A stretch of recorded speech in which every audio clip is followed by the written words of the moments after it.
Let's talk now, though, to Angela Levin, royal journalist and biographer, our favourite royal author, because we need to talk about the coronation, we need to talk about Harry and Meghan, we need to talk about why people are starting to make fun of them, and what on earth are we to expect from that big day for King Charles and Camilla. Angela, very good afternoon to you.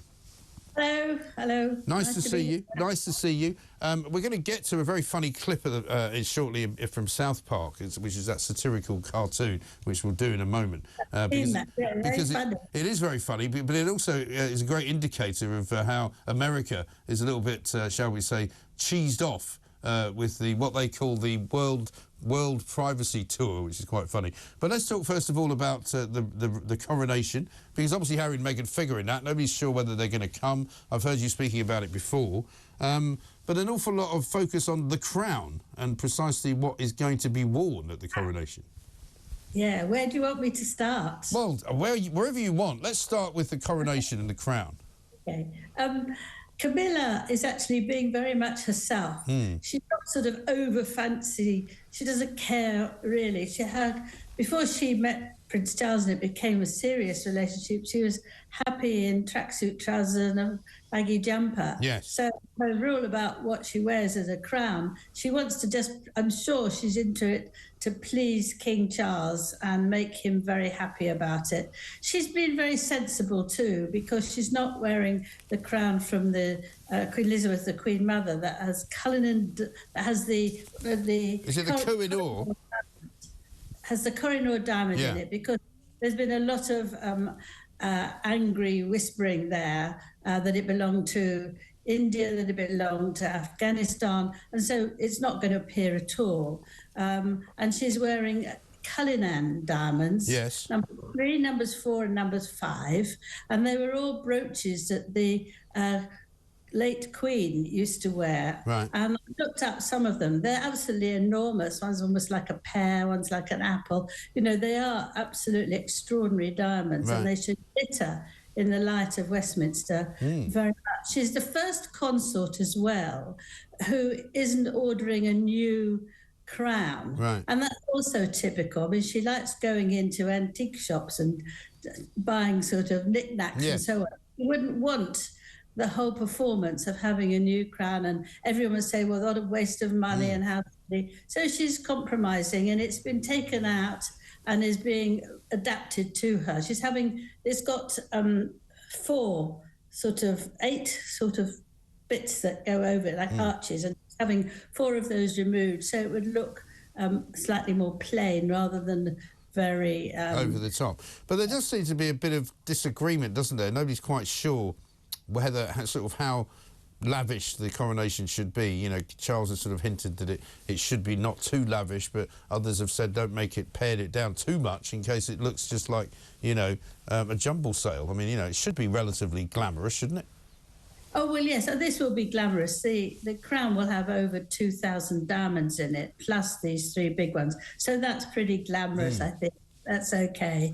And I think they'll do wrong from some people, whatever they do. And I think that there's nothing wrong with cutting the numbers down from 8,000 to 2,000. Apparently a lot of MPs are furious already if they don't get an invitation.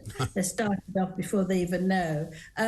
But I think that's a sensible way of cutting down. But I think the military and all the golden coaches and all that sort of thing is going to be there as well. And they'll take off some of the things from the Platinum Jubilee, which people loved and worked and watched and came running to see and loved that. So I think they'll get it absolutely right. But there will be a few moaners, because that's what people are like. Oh, almost certainly. And do you think Harry and Meghan show up?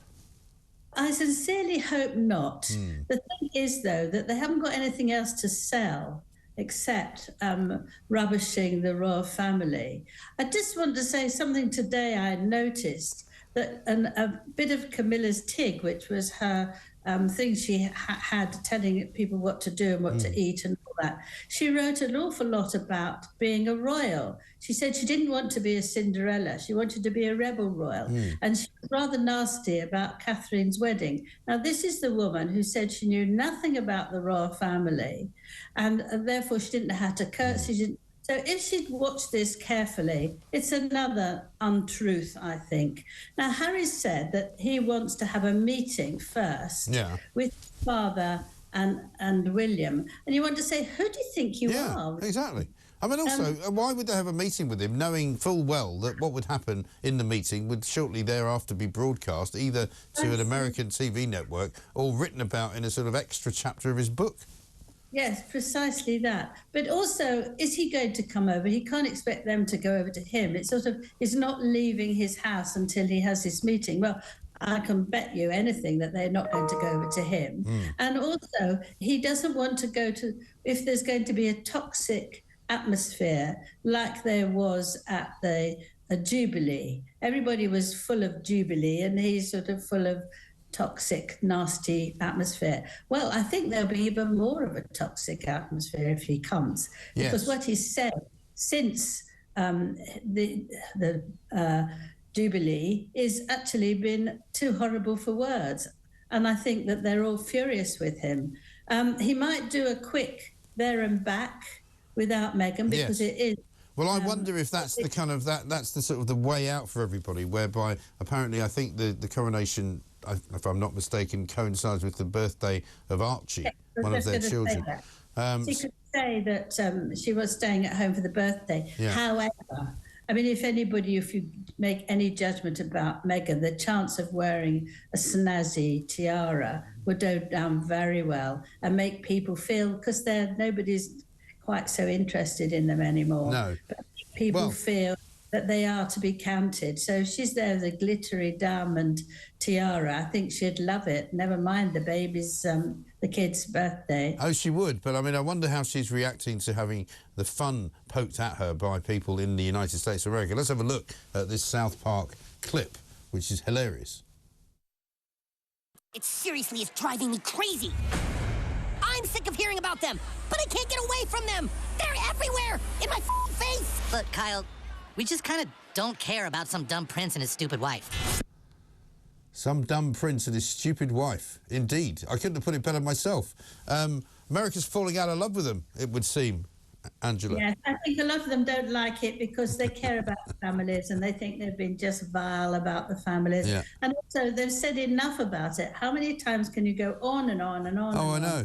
Criticising people and not doing anything else more positive. I mean, I think Harry he's very upset. He had no idea that there would be such a strong response from him discussing the way he lost his virginity. But what he doesn't realise is, although the royals don't actually reply because they're too dignified, an ordinary person has the right to reply. I'm not saying she wasn't dignified. I thought she was very impressive, but she's got a chance to have her voice. They've wanted their voices and now she wants hers, and I think he's devastated. Meghan is devastated by it as well. Well, more for them. She obviously read the book because he thanks us so effusively. Thank you, thank you, thank you. I couldn't have done this. I couldn't physically, mentally, practically couldn't have done it without you. So she should have picked it up if he hadn't. Yeah.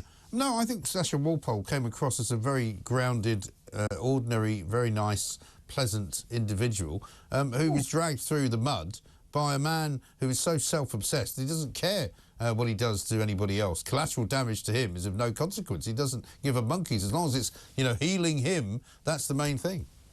Yes, I think he's got used to being able to say whatever he likes without anybody responding. As a prince, none of his aides would say rudeness to him and say, don't be so rude to me.